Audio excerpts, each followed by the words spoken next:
morning, student.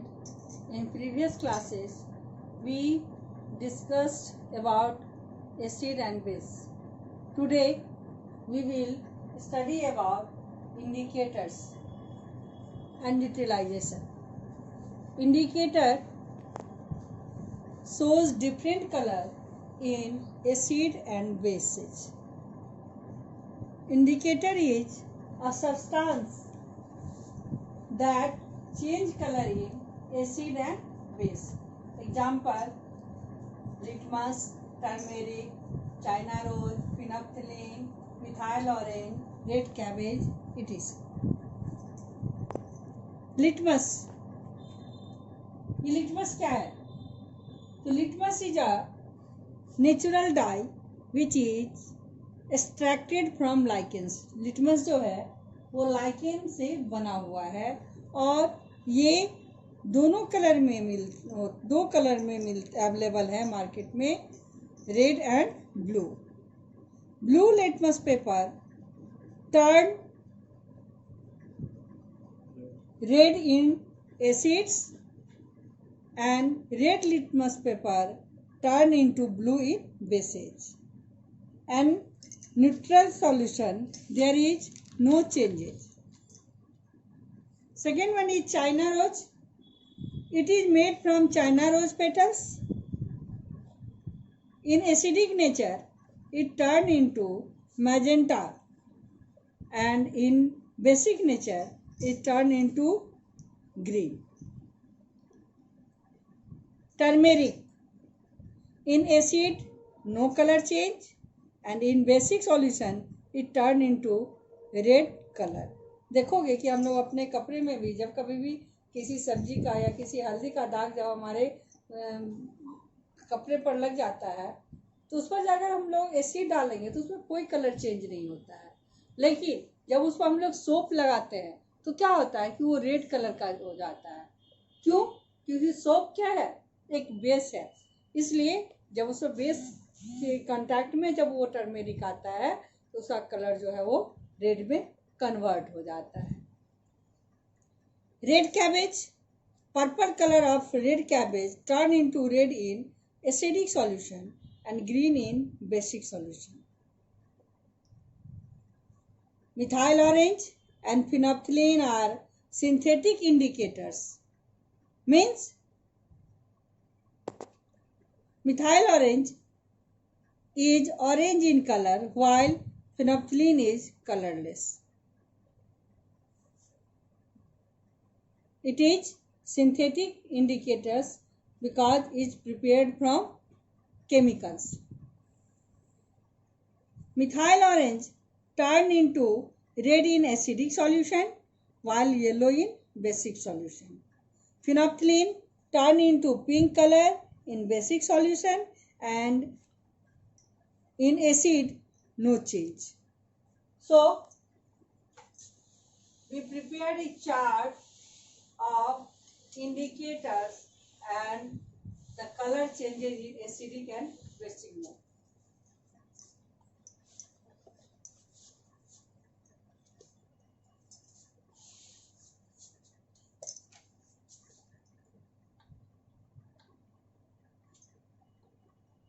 Indicator,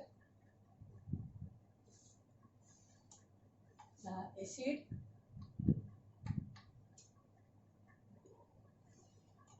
and base. अब acid और base में इस इंडिकेटर का कौन से इंडिकेटर में क्या चेंज आता है इसके बारे में हम लोग यहाँ देखेंगे. तो सबसे पहले रेड लिटमस,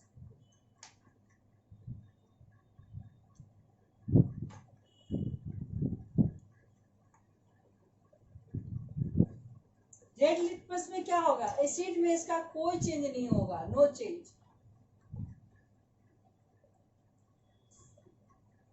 जबकि बेस में ये क्या होगा? ब्लू में कन्वर्ट हो जाएगा. ब्लू लिटमस,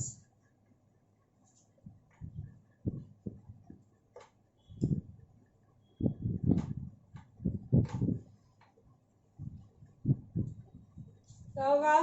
ये रेड हो जाएगा और बेस में नो चेंज।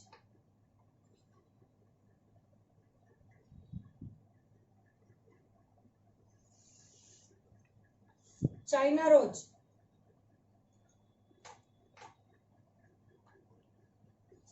क्या होता है, ये मजेंटा में, यानी मजेंटा डार्क पिंक कलर को बोलते हैं।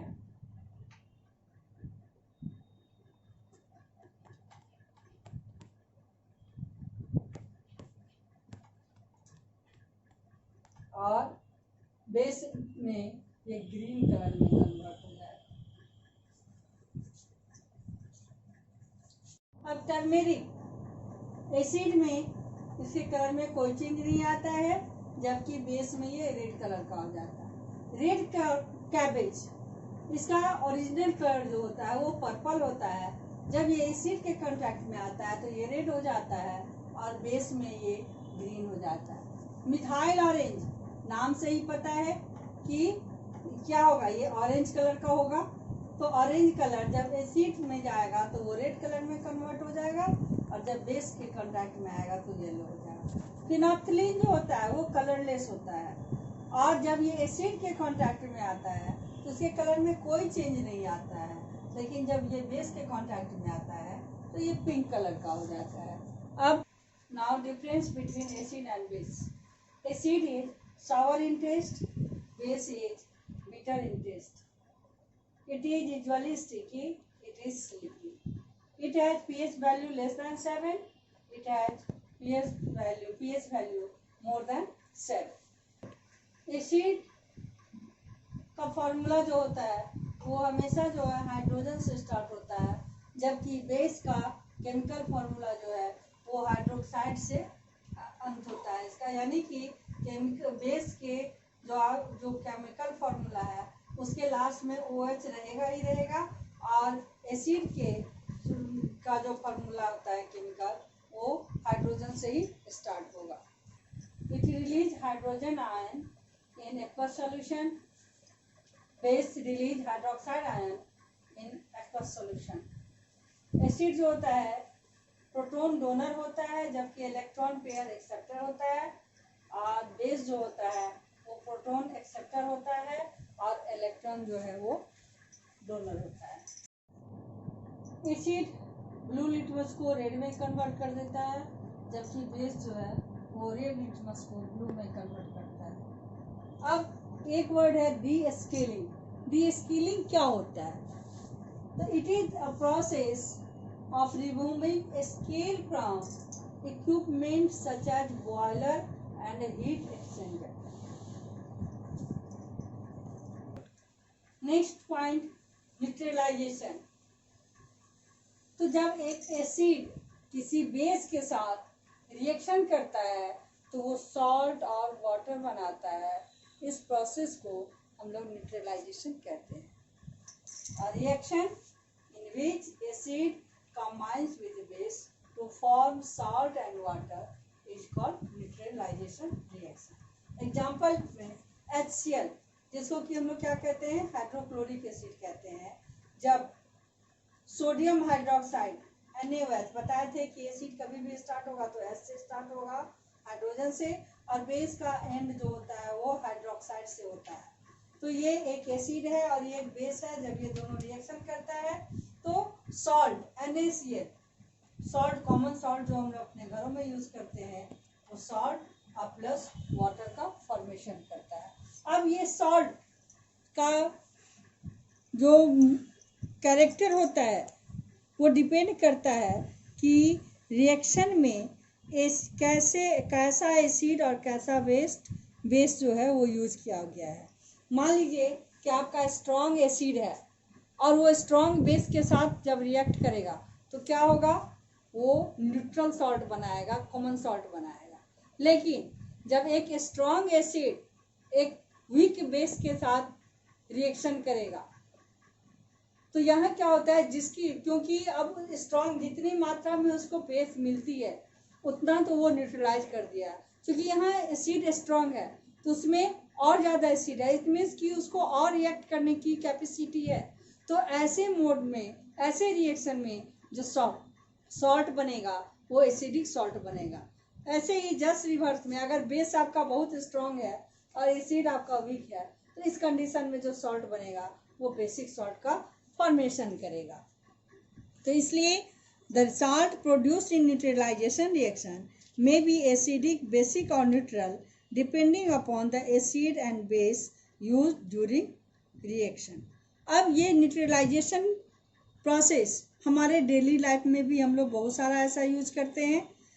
जैसे कि देखिएगा कि किसान जो होते हैं, फार्मर लोग जो होते हैं, तो क्या करते हैं, सॉइल में वो सेक लाइम का जो है यूज करते हैं, या क्विक लाइम का जो है वो यूज करते हैं, चूना जिसको हम लोग कहते हैं। क्यों करते हैं? तो ऐसा इसलिए जिस सॉइल में एसिड की मात्रा ज़्यादा हो जाती है, एसिडिक सॉइल हो जाता है, तो उस कंडीशन में उसको न्यूट्रलाइज करने के लिए सेक लाइम, जिसको कि CaOH2 और क्विक लाइम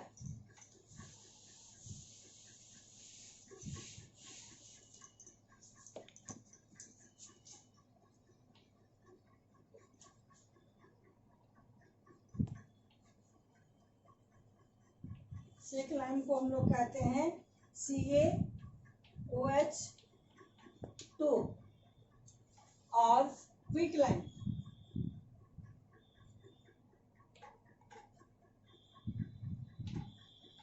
CaO, तो इस सभी का यूज करते हैं, जिसके कारण ये जो एक तरह का ये बेस है, और ये जब सॉइल के साथ, सॉइल के एसिड के साथ जब ये रिएक्ट करता है तो वहाँ के सॉइल को न्यूट्रलाइज कर लेता है। हम लोग जो ब्रश करते हैं, पेस्ट का जो यूज करते हैं डेली लाइफ में अपने, तो क्या करता है, ये हमारे दांत को सड़ने से बचाता है। क्यों? तो ये bacteria produce acid which is cause tooth decay. जो toothpaste are basic in nature and it neutralize the acid and prevent tooth decay. In treating indigestion, antacid like milk of magnesia neutralize the excess acid formed in our stomach. जब हम लोगों को पेट दर्द होता है, कहते हैं ना एसिड हो गया है, उस समय में क्या किया जाता है, एंटासिड लिया जाता है, जिसको कि मिल्क ऑफ, जैसे कि मिल्क ऑफ मैग्नीशिया, गैस की दवा लेते हैं ना हम लोग तरह तरह के, तो उसमें क्या है, एंटासिड है वो, जो क्या करता है, हमारे स्टोमक में जो एक्सेस एसिड का फॉर्मेशन होता है उसको जो न्यूट्रलाइज रिएक्ट करता है, और न्यूट्रलाइज करके हमारे पेन को से वो रिलीफ दिलाता है। हम लोगों को कभी कभी मधुमक्खी या बीज काटते हैं, तो क्या कर, उस समय में क्या करना चाहिए, या चींटी काट लेता है, तो उस समय में क्या करना चाहिए हम लोगों को, इसको न्यूट्रलाइज करने के लिए, क्योंकि ये बहुत ज़्यादा पेन देता है, तो इसको न्यूट्रलाइज करने के लिए क्या किया जाता है कि बेसिक सोडा जो होता है, बेकिंग सोडा, उसको हल्का सा वाटरी वाटर के साथ मिल करके, हल्का सा पानी, बिल्कुल वाटर टच करना है, और उसको उस पर रब करने से क्या होता है कि हमारे पेन से वो रिलीफ देता है, क्योंकि ये क्या है, ये भी एक तरह का बेस है। या कैलेमाइन सॉल्यूशन आता है, उसको अगर हम लोग एंट या बीज के काटने के जगह पर अगर लगा दें, उसको रब कर दें, तो वो जो है पेन जो है वो ख़त्म हो जाता है। वास्प स्टिंग जो है वो क्या है, बेसिक नेचर है, इसलिए उस समय में अगर वास्प हम लोगों को काट लेता है, जिसको कि मधुमक्खी कहते हैं, वो हम लोगों को अगर काट लेता है, तो क्या करते हैं कि वहाँ पर विनेगर का यूज करना चाहिए, क्योंकि वो बेसिक नेचर का होता है, वास्प स्टिंग में बेस होता है। तो इस कंडीशन में हम लोगों को विनेगर अगर उस पर विनेगर जो है एक तरह का एसिड है, उसको उस पर लगाने से क्या होगा, वो पेन जो है हमारा ख़त्म हो जाएगा। इसी तरह से फैक्ट्री वेस्टेज जो होते हैं, वेस्टेज जो फैक्ट्री से जो वेस्ट प्रोडक्ट निकलते हैं, वो क्या है, उसमें बहुत ज़्यादा हार्मफुल जो है एसिड्स होता है, और जिससे कि क्या ये किसी भी वाटर बॉडीज में अगर गिराया जाएगा तो क्या होगा, उसके एक्वेटिक लाइफ को ये ये इफेक्ट करेगा। इसलिए इसको क्या किया जाता है कि उस वाटर बॉडीज में गिराने से पहले उसका क्या न्यूट्रलाइजेशन कर देना चाहिए, उसका जो है बेस के साथ उसको उसमें बेस मिला देने से वो न्यूट्रलाइज हो जाएगा। और उसके बाद अगर हम लोग किसी वाटर बॉडी में उसको गिराएंगे तो वो किसी भी एक्वेटिक लाइफ को डिफेक्ट नहीं करेगा, उसके लिए वो डेंजरस नहीं होगा। तो आज हमारा एसिड, बेस और सॉल्ट जो है वो खत्म हो गया।